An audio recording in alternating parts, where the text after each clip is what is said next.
Jour de départ, la responsable du camp de Kiambi nous explique une nouvelle route qui suit plus au sud du barrage. Le trajet sur le soi-disant route de base est vraiment idyllique, presque sans trafic, seulement avec des vaches, des chèvres et beaucoup de baobabs. Nous aimons conduire à travers le beau paysage.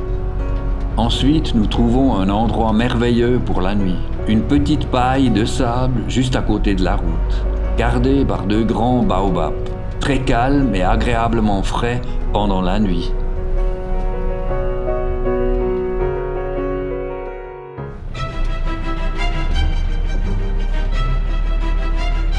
Petit à petit, notre séjour en Zambie touche à sa fin.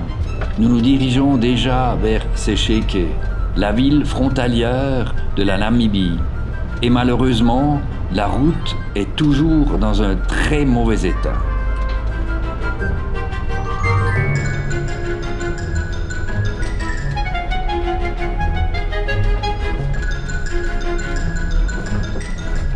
Ces grands trous, connus par potholes, demandent la plus grande concentration des conducteurs. Bien qu'il s'agisse d'une route importante entre l'Est et l'Ouest, nous voyons des tonnes de marchandises en provenance de Namibie ou d'Angola sur la route, mais encore environ 100 km de ce lien est vraiment épuisant, puisque cette route mène au-dessus d'une zone assez marécageuse, c'est-à-dire que la terre est très molle et la couverture de goudron casse facilement. Et les nombreux bus et camions agrandissent ensuite les trous jusqu'à des trous monstrueux. Il va si loin que parfois il ne reste qu'une étroite pente de goudron.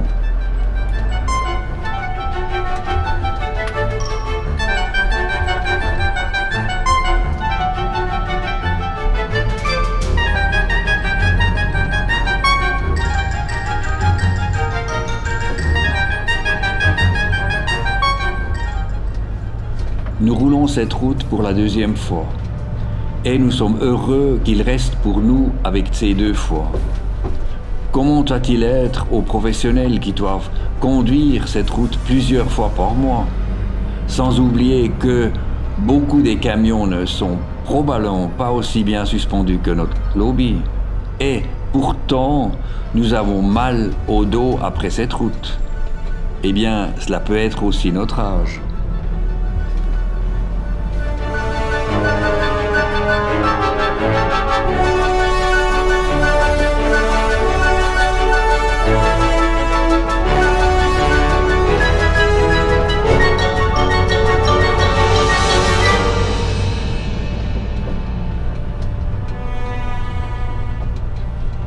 De nombreux vidéographes zambiens nous ont toujours envoyé des commentaires sur les raisons pour lesquelles nous ne montrons que les mauvaises routes. La Zambie a aussi beaucoup de bonnes routes, et c'est vrai, mais nous cherchons plutôt la nature et la différence de l'Europe. Et c'est pourquoi tu vois dans nos vidéos plutôt des trous que des routes en parfait état.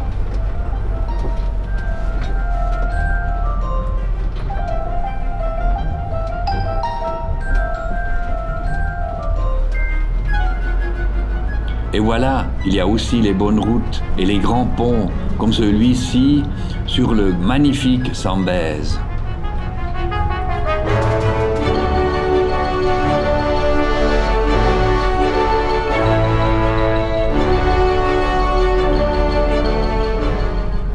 Et nous sommes à la frontière. Les formalités à la frontière sont traitées de manière très professionnelle. Le départ de la Zambie est donc agréable et rapide.